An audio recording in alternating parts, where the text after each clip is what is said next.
दाख्लैसो बिपुल मुसाहारिया इउटुबार प्रकाश फंबायनो माखासे फैसा हरदोंमोन, नाथाय बेखौ थाब मोनफिनाखै। बिनि सायाव भिडिअ खालामनानै ससियेल मिडियायाव हगारदोंमोन। दा बेखौ भिडिअ खालामनानै ससियेल मिडियायाव हगारनायनि उनाव इउटुबार प्रकाश फंबायनिफ्राय जेसेबांनाखि फैसा मोनफिननांगौ, बे फैसाखौ बिपुल मुसाहारिया मोनफिनजोब्बाय होननानै मिडियानि हेफाजाबजों फोसावदों। बेयो जोबोद गोजोनथाव बाथ्रा, बाख्नायथाव बाथ्रा। आरो फैसाखौ हरफिननायनि थाखाय बिपुलाबो इउटुबार प्रकाशखौ साबायखर होदों। थिगैनो दं, मोजां मोनदों आङो।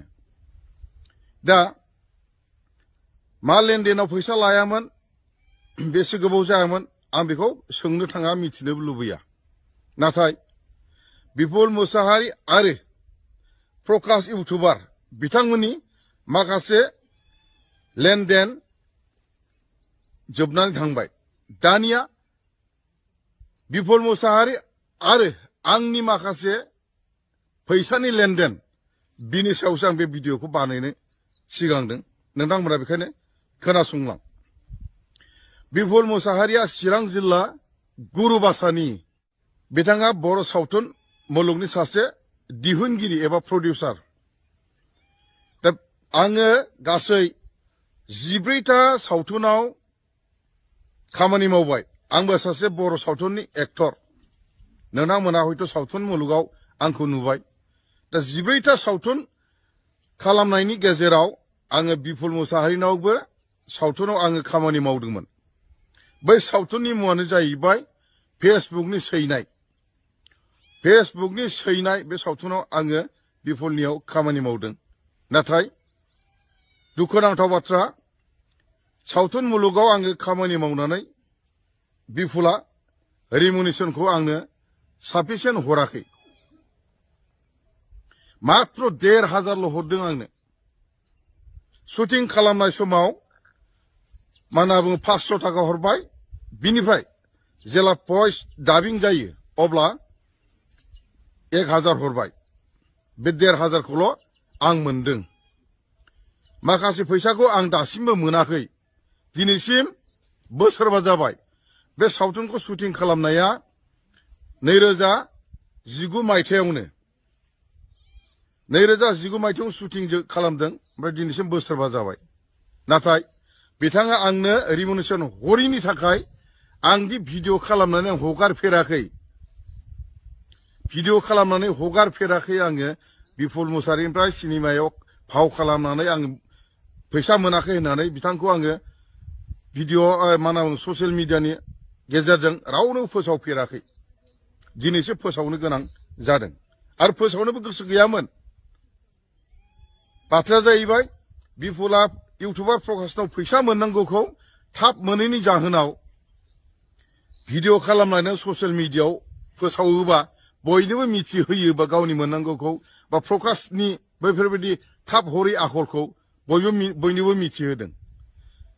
बेखायनो आंबो बिपुल मुसाहारिनाव फेसबुकनि सैनाय सावथुनाव खामानि मावनानै फैसा मोनाखै नालाय दिनै आं ससियेल मिडियायाव ओंखारनो गोनां जाबाय। गोसो गैयामोन आं ओंखारनो, नाथाय बिपुला गावनो आंखौ थिननाय बायदि जाबाय। खारन बिपुला गावनि सोरनावबा फैसा मोननांगौखौ थाब मोनद'यैयाव ससियेल मिडियायाव हगारलायो, नङा होमबा? खिन्थु मालायनो होनांगौखौ मानो हगाराखै? ससियेल मिडियायाव मानो हगाराखै? ससियेल मिडियायाव मानो फोसावाखै? उमुगनो हरनांगौमोन, हरनाय जायाखै। आमोखै ओरै मोननांगौमोन, मोनलाङाखै। मानो ससियेल मिडियायाव ओंखाराखै?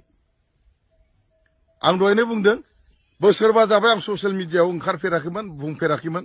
दिनै आङो बुंनो गोनां जाबाय। बे बिपुलनि आखल, गियान, सभाब चरित्र। आङो गोबां फन खालामदों बिपुलनाव, बे फैसाखौ आङो बिहरबाय थादों।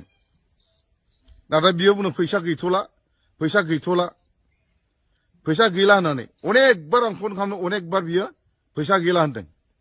एखमबा सिलिगुरियाव दंफैयो होननानै बुंदों। बिनि उनाव लासै लासै मा खालामबाय बियो फनखौनो हमाखसै फनखौनो हमला सिगांफ्राव फन हमबाय थादोंमोन फैसा गैया गैया होनबाय थादोंमोन लासै लासै आंनि फनखौनो हमाखसै बियो हमाखसै सिरि थाबाय बेसेबांबा गोबावनि उनाव आङो मोनसे एक्सिडेन्ट जादों बाइकजों बाइक गुबुना आंनाव सौग्राव फैनानै आगसि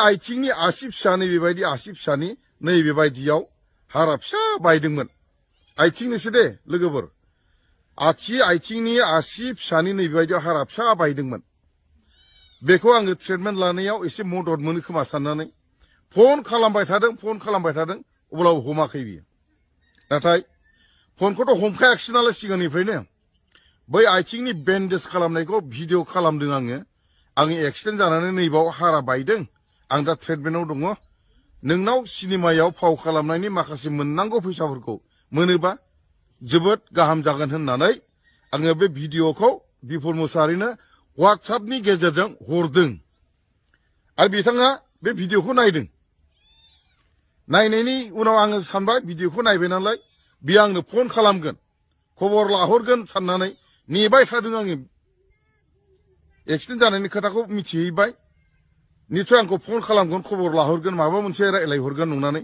आं आसा खालामनानै थाबाय थादोंमोन सानबासिम आसा खालामनानै थाबाय थादोंमोन नाथाय बिथांनि फन फैयाखै बिथांखौ आसा खालामनानै थानानै फन फैयाखिसै नालाय अखानायै 6 दिनाव आङो बिथांखौ फन खालामबाय थादों अब्लाबो हमाखै साननै आं फन खालामबावदों अब्लाबो बिथाङा हमाखैबो हरफिनाखैबो फनबो हमाखै हरफिनाखैबो फैसानि जेबो खबर गैया बेबायदि बिपुल मुसाहारिनि आखल आरो गियान बेबहार नोंथांमोना बयबो आंनि नैबे चेनेलनि गेजेरजों मिथिनानै ला गावनि मोननांगौखौ ससियेल मिडियायाव हगारलायनानै भिडिअ खालामलायनानै बुङो मालायनिखौ माने सिदा खालामहराखै होनांगौखौ आं खावलायगोन आर्टिस्टफोरखौ बिदि नेग्लेक्ट खालामनो नाङा आर्टिस्टफोरखौ रेसपेक्ट होनांगौ बिपुल मुसाहारि आं गुबुनखौ रायखाङा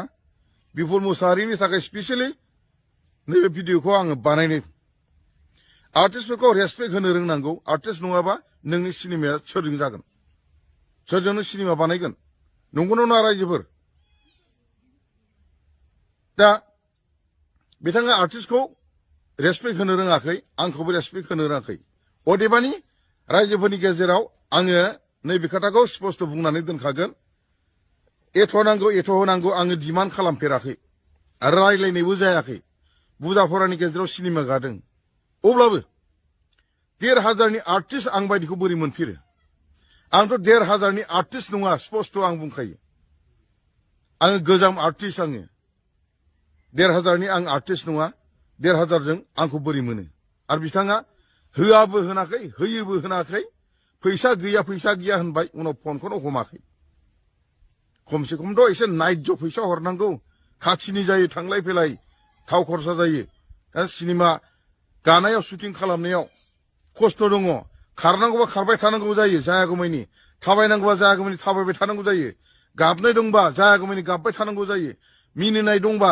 जायागौमानि मिनिबाय थानांगौ जायो खाथिनि दं सान्दुंनि खोथा दं अखानि खोथा दङ दा बैफोर खाथिनिखौ बिपुल मुसाहारिया सासे प्रडिउसार हिसाबै बुजिनाया मोजां आरो रायजो राजाया बिजिरना नायनो आं नोंथांमोनखौ खावलायदों बेबायदि बेवहार खालामनाङा